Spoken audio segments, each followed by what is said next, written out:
Hello everyone, I am Teacher Michelle and welcome to another episode of Unang Math. In this episode, I will be discussing the meaning and properties of a rhombus. Also, we will be looking into the conditions for a parallelogram to be a rhombus.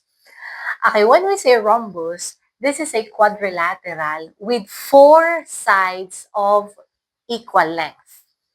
So if this is a rhombus, it means this side is equal to this side, equal to this side, equal to this side. So we have four sides of equal length. Okay, now, what are the properties of a rhombus that you have to remember and understand? Okay, first, it has all the properties of a parallelogram. Okay, if this is a rhombus, it means we have here the opposite sides are of equal length. So, this side is equal to this side.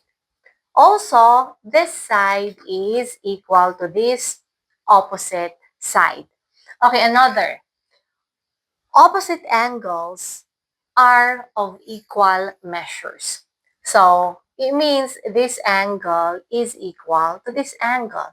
The measure of this angle is equal to the measure of these opposite angles. And lastly, okay, we have here the diagonals are of equal length. So this diagonal is just equal length to this diagonal.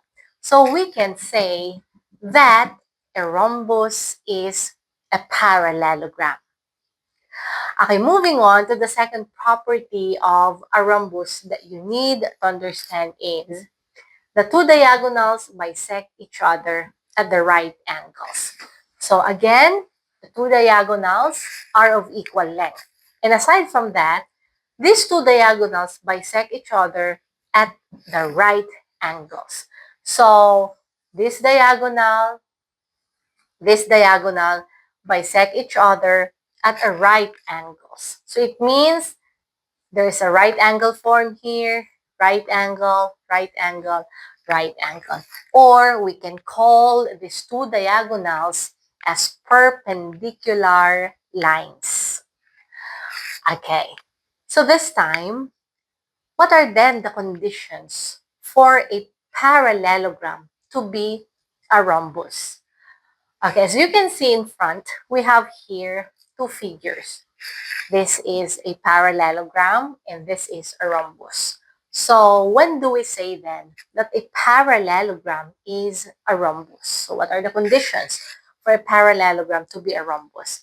Okay, this is a parallelogram rhombus. The first one is the adjacent sides are equal in length.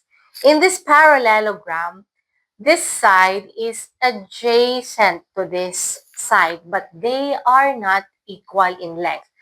Okay, to make this a rhombus, they have, or the two adjacent or the adjacent sides must be equal in length. So, this side is adjacent to this side, and they are of equal length. So, that's the first condition. Okay, what about the second condition? The two diagonals are perpendicular to each other. Okay, in here, in this parallelogram, this is the first diagonal and then this is the another diagonal. But they are not perpendicular to each other. It means this angle is not 90 degrees. So, to make these two diagonals perpendicular, okay, this line and this line should bisect each other at a right angle. So it means the angle formed here must be 90 degrees. So here's also 90 degrees, 90 degrees, 90 degrees. Or again, these two diagonals must be perpendicular lines. Okay, let's give an example by answering this concept check question. In rhombus ABCD, let O be the point where the diagonals intersect. So where's point O? This point. Find the measure of angle X and angle Y. So it's given here that this ABCD, quadrilateral ABCD, is a rhombus. O is the point where these diagonals intersect. So we're going to find the measure of angle X and angle Y, this angle. Since this is a rhombus, it means that these two diagonals meet at this point and they form this angle, specifically a right angle. Because take note, just what I mentioned a while ago, these two diagonals are perpendicular lines. So it means X or angle X is right angle or 90 degrees. Okay, if this is 90 degrees, then this is also 90 degrees. Also 90 degrees, also 90 degrees.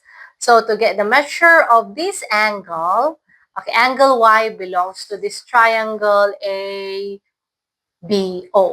And we already know that the interior angles of any triangle is equal to 180 degrees. So to find angle Y, that would be 180 degrees, okay, minus the sum of 90 and 50. 90 plus 50 is going to be 140. So minus 140 degrees. So it means angle Y is 40 degrees. So this is 40 degrees.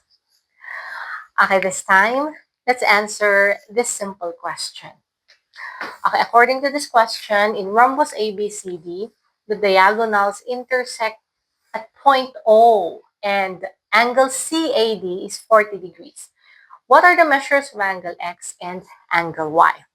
Okay, it's given that this quadrilateral ABCD is a rhombus. The two diagonals intersect at this point called point O. So it's given also that the measure of angle CAD is 40 degrees. So we have CAD, so this is 40 degrees. So we're looking for the measures of angle X and angle Y. So angle X is here, angle Y is here.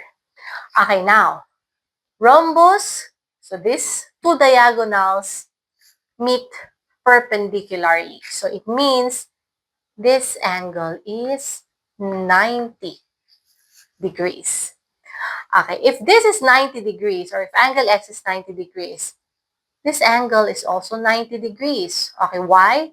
These are vertical angles or opposite angles. So this is also 90 degrees. Okay, we are looking for this angle Y. But before we can find angle Y, we have to know this angle. Okay, this angle is actually 40 degrees. Okay, why? Since rhombus is also a parallelogram, it means this angle is 40 degrees, and to prove that, we will draw this Z shape, which means this angle and this angle are alternate interior angles. So 40 degrees, this is also 40 degrees.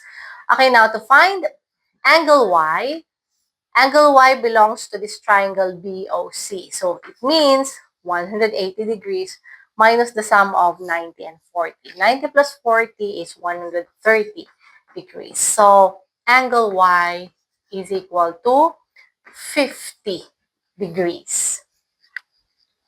Okay, for the last question, according to this one, in rhombus A, B, C, D, the diagonals intersect at point O. And it's given that angle BAO is 65 degrees. We will find the measure of angle ADO. Okay, so this is a rhombus ABCD.